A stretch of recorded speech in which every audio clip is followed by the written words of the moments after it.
Hi there, everybody. If you want to draw along with Linus, here's a few things you're going to need. Piece of paper or watercolor paper if you want to paint, a pencil, eraser, and a black pen. Alright, the first thing we're going to do is start shaping out the head. And Linus has mostly a round head. Most of the Peanuts characters do. And you can see when I'm using the ruler here, I'm just marking the size of it because I want this all to be a particular size when I'm finished.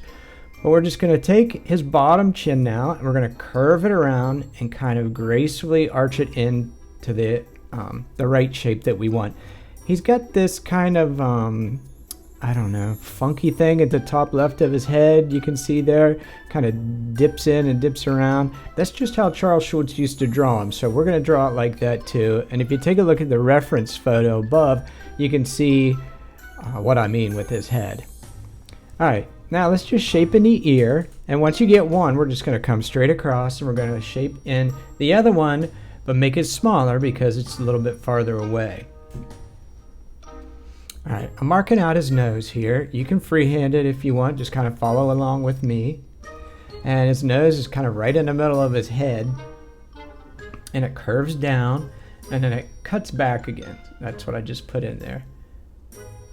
One tip I will give you is if you guys want to really make your drawings nice, keep them loose and light when you draw with pencil. That way if you have to erase it, you can always go back and tweak it.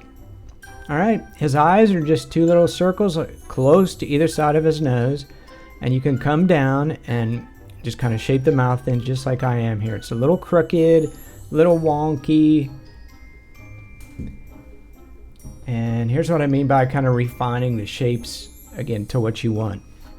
Alright, let's give him some hair. He's kind of got this matted, messy hair, and I'm just kind of looking off the reference photo I have, and I'm just kind of flicking those shapes in freehand. And you can just play with them, put them where I'm putting them. If you want to, make them a little bit more wonky the way you want, you can do that. It's your drawing.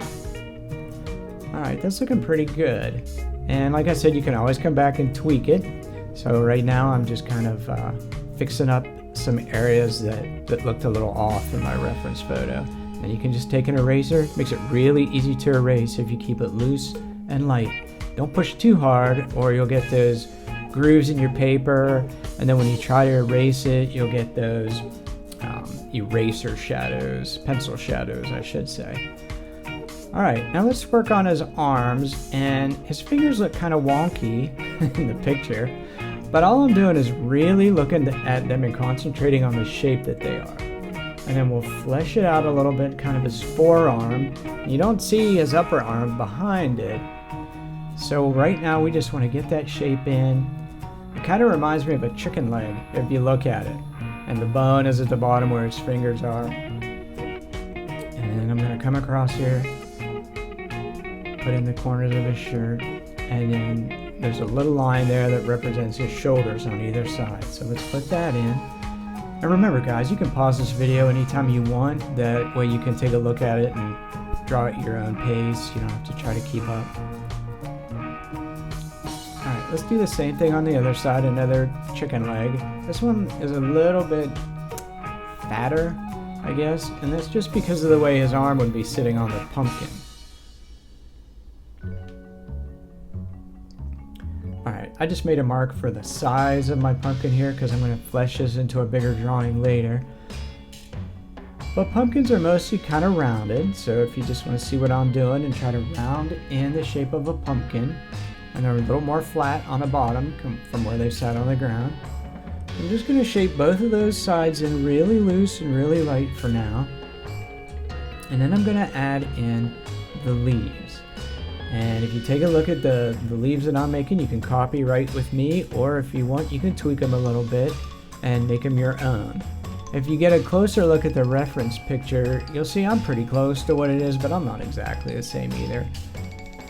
I like to kind of do my own thing sometimes, and by still making it look like the picture that I want though. Alright, on the other side, the leaf kind of comes right out of his elbow. It's not really growing out of his elbow, but you know what I mean. The line comes out of his elbow. And I'm just going to shape this one in too, the same way. How's yours looking so far? Leave me a note in the comments and tell me what you think.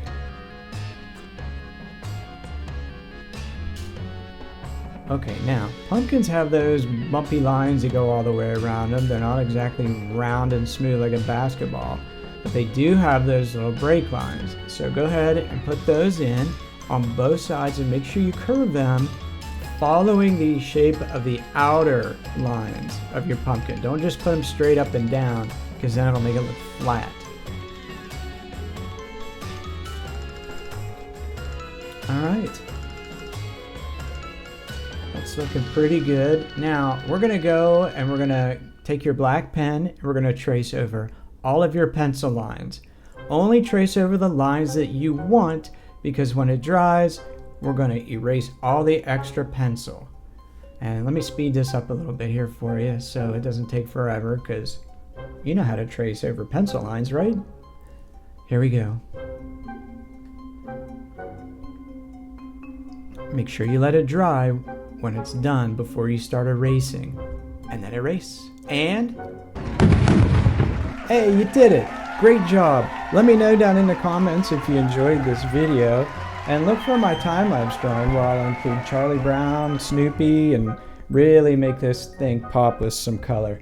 Hey, thanks again for hanging out with me and drawing along. God bless you all. I'll see you next time.